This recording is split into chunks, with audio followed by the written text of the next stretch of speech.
The 2023 New Zealand election was quite an interesting event. The governing Labour Party was defeated, and a right-wing coalition government was created. The Labour Party had a huge number of seats and got utterly demolished. Every political party except for Labour gained seats. Labour was the only party to lose any seats, and they lost a lot of seats.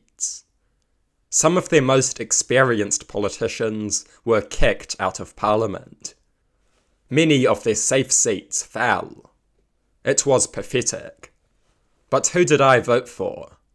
Here I want to speak about the parties I considered voting for and the parties I did not. I am very open about my political views.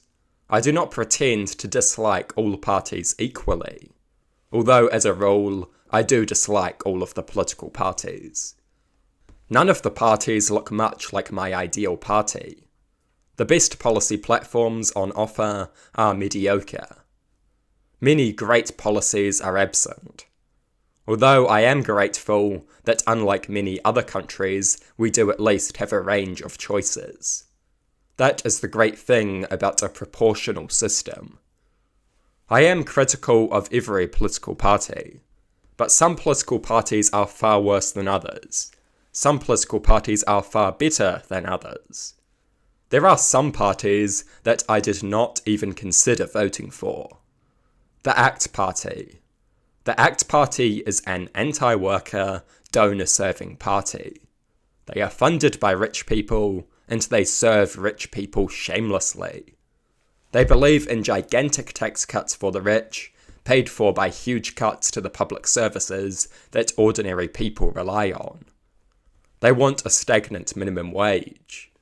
They want to reward hard work with exploitation and poverty. They hate trade unions and desperately wanted to abolish the Labour Party's pro-union legislation. They want to deregulate the economy. That means cutting protections for workers, renters, and the environment so that rich ACT Party donors can make more profit with less effort. They are pushing a stupid treaty referendum, a divisive, idiotic referendum, a perversion of democracy that tries to use voting not to elect a government but to define historical facts. That is disgraceful. I do not like ACT, and I did not even consider voting for them. They are an anti-worker, donor-serving party. That is just a fact. I did not even consider voting for the Maori Party. Their rhetoric is hugely destructive. Their policy is hugely divisive. They make pro-Maori politics look like a total joke. They lie constantly. They have no credibility. I did not take the idea of voting for National very seriously either. I can see why some people did.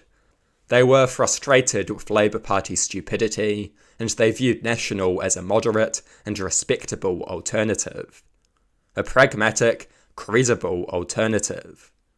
I could not vote for National because they are also anti-worker, donor-serving fools.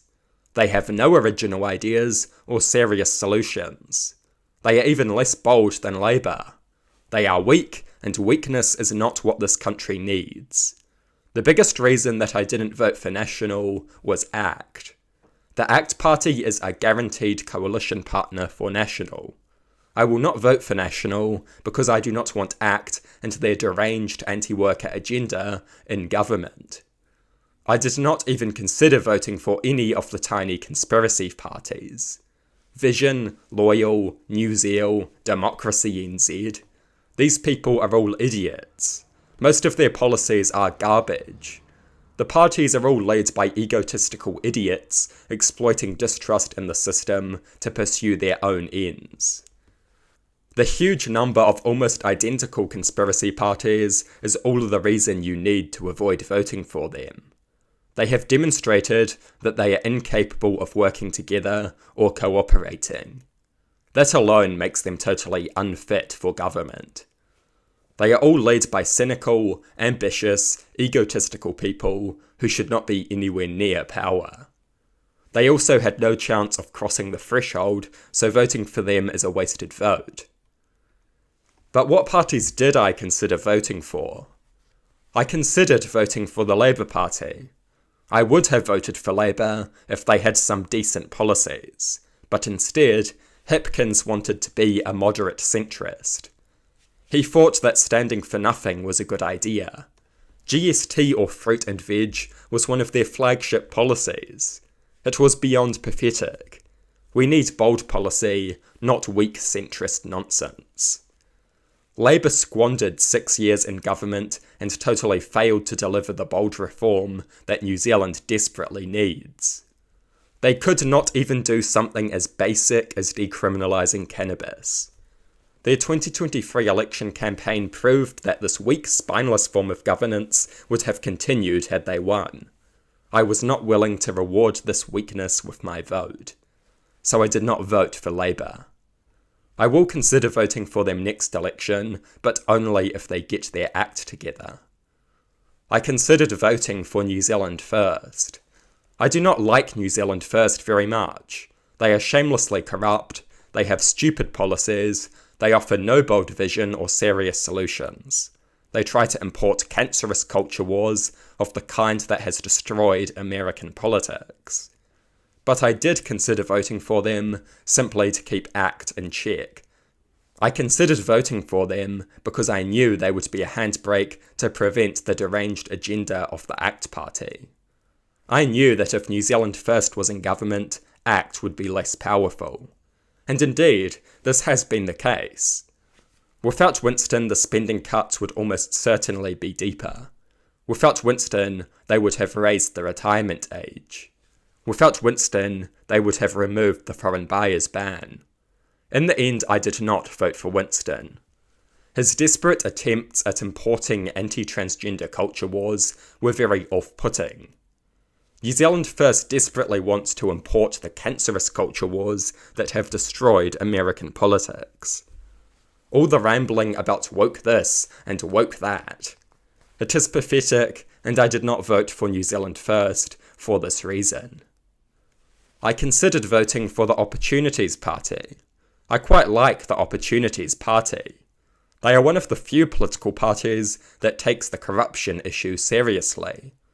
They want to introduce a limit on the size of political donations. They want an anti-corruption commission. They are one of the few parties that genuinely seems to take issue with corruption. I think that corruption is a big issue. The Opportunities Party is one of the few parties that wants to crush corruption. They also want to reduce the electoral threshold, which is a good electoral reform. This will make the system more proportional and more democratic. I do not agree with them on everything, but I do think they would be a good addition to Parliament. They have been associated with neoliberal policy proposals, such as a flat tax rate. They do make these policies more bearable by accompanying them with universal basic income. They are also much better on Maori issues. Unlike ACT, they are not obsessed with antagonising Maori. The Opportunities Party is not perfect, but they are a decent, respectable party, and I would like to see them in Parliament. They would offer a good perspective and make Parliament more ideologically diverse. They would provide a much-needed perspective on some issues. I did not vote for them, largely because I was concerned they would not reach the threshold and that it would be a wasted vote.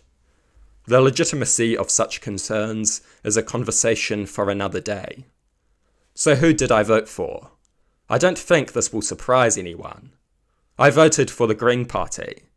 That is probably not surprising, because the Greens are the party I criticised the least of the elected parties. I like the Green Party.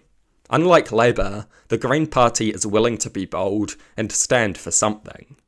They campaigned on a tax-free threshold, funded by a tax targeting wealth. This would give most people a massive tax cut. This would give a huge tax cut to those who need it the most. Tax reform is desperately needed, and the Greens were one of the few parties that had the guts to campaign on it. They also support electoral reform and drug law reform.